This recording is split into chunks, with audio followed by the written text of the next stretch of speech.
Análise de gravata borboleta é uma forma diagramática simples de descrever e analisar os caminhos de um risco, das causas às consequências. Pode ser considerado uma combinação do pensamento de uma árvore de falhas, analisando a causa de um evento, representada pelo nó de uma gravata borboleta, e uma árvore de eventos analisando as consequências. No entanto, o foco da gravata borboleta está nas barreiras entre as causas e o risco e as consequências. Os diagramas de gravata borboleta podem ser construídos a partir de árvore de falhas e eventos, mas são mais frequentemente desenhados diretamente de uma sessão de brainstorming.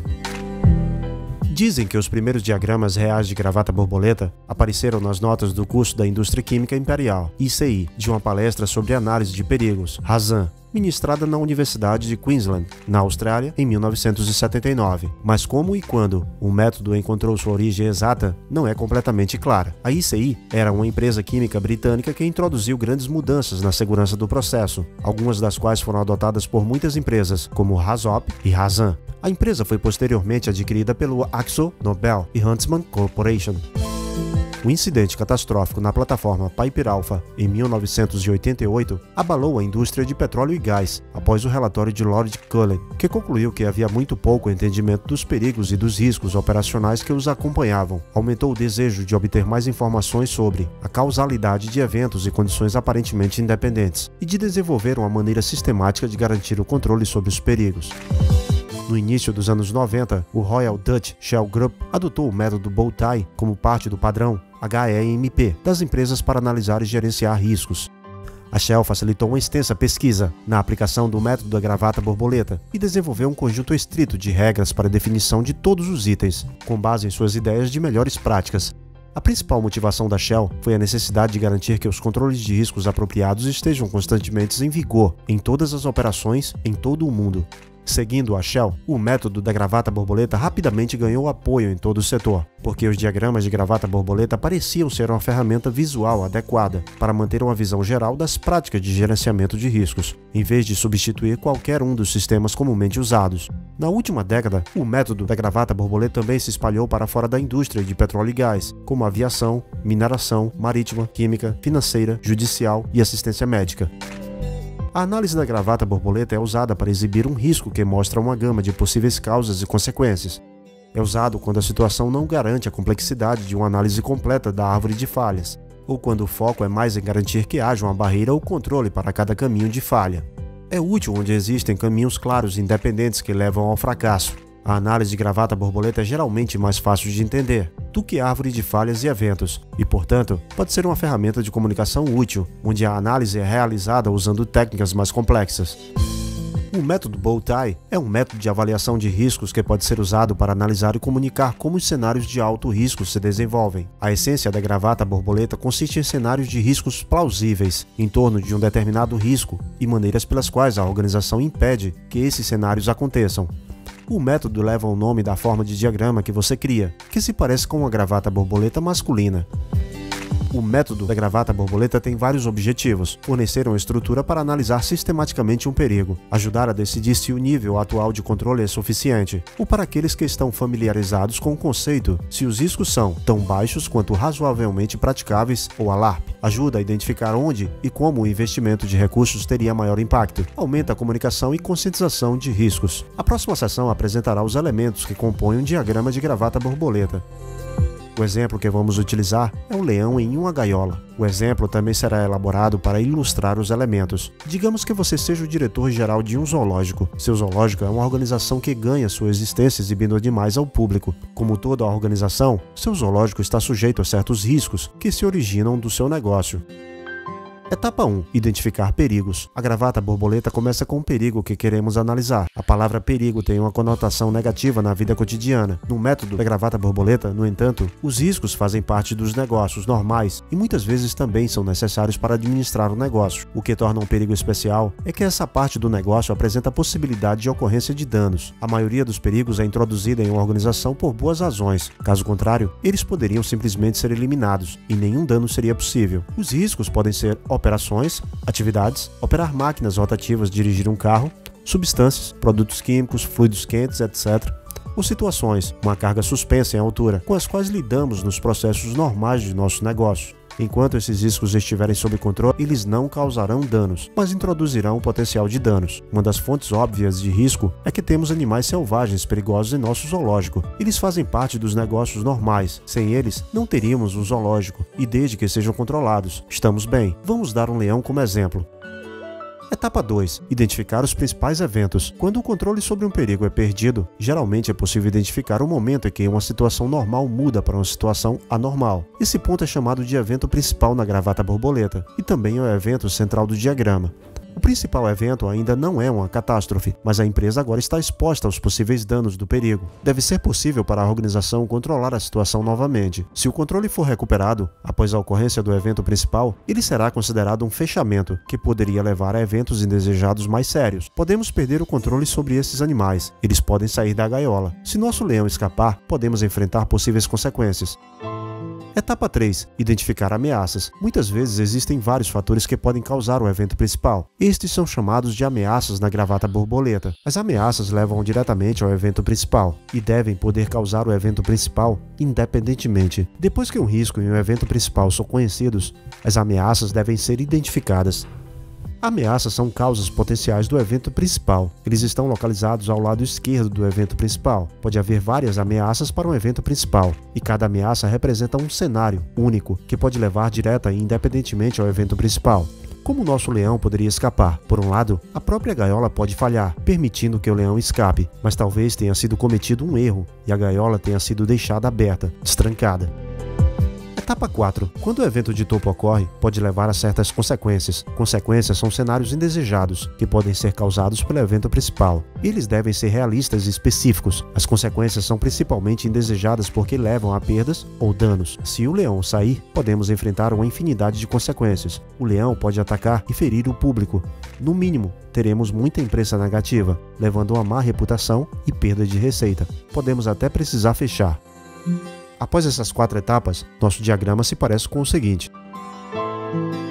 Barreiras. Depois que todos os cenários indesejados forem identificados, podemos nos concentrar em como impedimos que esses cenários ocorram. O método da gravata borboleta usa o conceito de barreiras para pensar sobre isso de maneira estruturada. De acordo com Schlatt, 2006, barreiras de segurança são meios físicos e ou não físicos, planejados para prevenir, controlar ou mitigar eventos ou acidentes indesejados. Observe que os termos barreira e controle se referem ao mesmo conceito, e dependendo do setor da empresa, um ou outro é usado. Neste manual, usaremos o termo barreira. Na análise da gravata borboleta, existem 3 locais diferentes para barreiras, entre uma ameaça e o evento principal, barreiras preventivas, também conhecida como barreiras proativas, entre o evento principal e uma consequência, barreiras de mitigação, também conhecida como barreiras reativas ou de defesa, e entre uma barreira e um fator de escalada, barreiras do fator de agravamento. Barreiras preventivas. Uma barreira preventiva é uma barreira que age contra uma ameaça ou evento principal. O efeito das barreiras preventivas é anterior ao evento principal e, portanto, está sempre presente ao lado esquerdo do diagrama da gravata borboleta. Existem 2 maneiras principais pelas quais uma barreira preventiva tem seu efeito. Isso é conhecido como função de barreira. Eliminação. Essas barreiras eliminam a ameaça e garantem que não haja nada, ou menos, para causar o evento principal. Logicamente, elas surtem efeito antes da ameaça, mas para manter o diagrama simples, essas barreiras são incluídas entre a ameaça e o evento principal. Prevenção. Essas barreiras não fazem nada a respeito da ameaça, mas certifique-se de impedir que a ameaça se torne um evento importante, bloqueando o efeito causal da ameaça ou impedindo que o evento principal aconteça. Barreiras de recuperação ou mitigação. Devemos sempre tentar evitar os principais eventos primeiro, mas infelizmente as coisas às vezes dão errado. A experiência nos ensina que nossos principais eventos ocorrem mesmo se estivermos gerenciando adequadamente nossas ameaças em potencial. Portanto, devemos estar preparados para recuperar o controle, uma vez perdido. É por isso que implementamos as barreiras de mitigação, que atuam na probabilidade ou gravidade de uma consequência potencial. As barreiras de recuperação têm uma função como as barreiras preventivas. As barreiras de recuperação funcionam através de controle. Impede que a consequência aconteça. No exemplo, o porta-voz poderá controlar a comunicação entre a empresa e a imprensa, e assim poderá passar uma situação de controle da situação, por parte do zoológico perante o fato. Mitigação. Não impede que a consequência ocorra, mas diminui a gravidade da consequência. A barreira seguro reduzirá as perdas por custos não programados com a remediação, ou seja, O seguro cobrirá os custos com essa perda. Em algum momento, as barreiras entram em vigor por muito tempo após a consequência inicial, mas não existe uma regra estrita sobre onde parar. Essas barreiras de mitigação e sua função têm impacto na avaliação de riscos. As barreiras de controle diminuem a frequência da consequência e as barreiras de mitigação diminuem a gravidade da consequência. Fatores de agravamento e barreiras aos fatores de agravamento. As barreiras raramente são 100% eficazes, e a história nos ensina que elas fracassam. Portanto, precisamos entender os fatores que causam isso. Um fator de agravamento é uma condição que reduz a eficácia de uma barreira. Um fator de agravamento não pode causar diretamente um evento, mas aumenta a chance de uma determinada ameaça ou evento principal, eliminando uma barreira. Os fatores de agravamento podem ser coisas que não fazem parte dos negócios habituais, como ventos anormalmente fortes, perda de energia ou operação fora do projeto. Para ajudar a identificar fatores de agravamento, as 3 categorias a seguir podem ser usadas para iniciar a discussão. Fatores humanos: qualquer coisa que uma pessoa faça para tornar uma barreira menos eficaz. Condições anormais: qualquer coisa no ambiente que faça com que uma barreira seja colocada sob pressão. Perda de serviços críticos: se uma barreira depende de um serviço externo, a perda desse serviço pode causar perda de eficácia. Depois de identificarmos os fatores de agravamento que reduzem a eficácia de nossas barreiras, a última etapa é examinar quais barreiras existem para gerenciar esses fatores. As barreiras do fator de agravamento são o mesmo conceito que todas as barreiras discutidas anteriormente, mas agora elas não impedem, atenuam que um evento ou consequência principal ocorra, mas impedem que uma barreira falhe.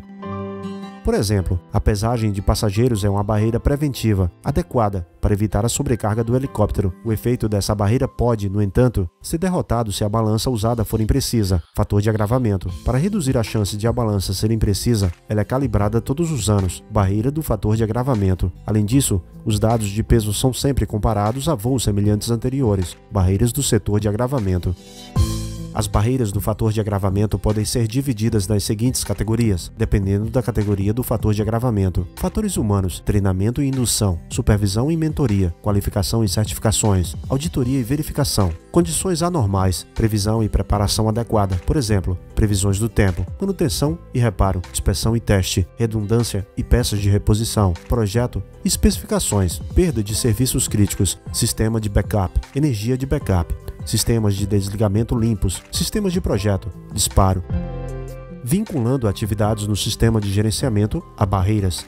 Para garantir que as barreiras funcionem como deveriam, uma empresa possui um sistema de gerenciamento. Um sistema de gerenciamento de HSE é uma coleção de toda a documentação existente para garantir operações seguras. Na maioria das vezes, todo o sistema é dividido em vários manuais, que novamente se referem a documentos e sistemas mais específicos, como políticas, atividades, procedimentos e padrões. Ao vincular as partes relevantes do nosso sistema de gerenciamento às barreiras, criamos uma visão de como nós, como empresa, estamos apoiando nossas barreiras, o que fazemos para garantir sua operação e disponibilidade adequadas. Esta informação é muito importante para trazer para a Gravata Borboleta.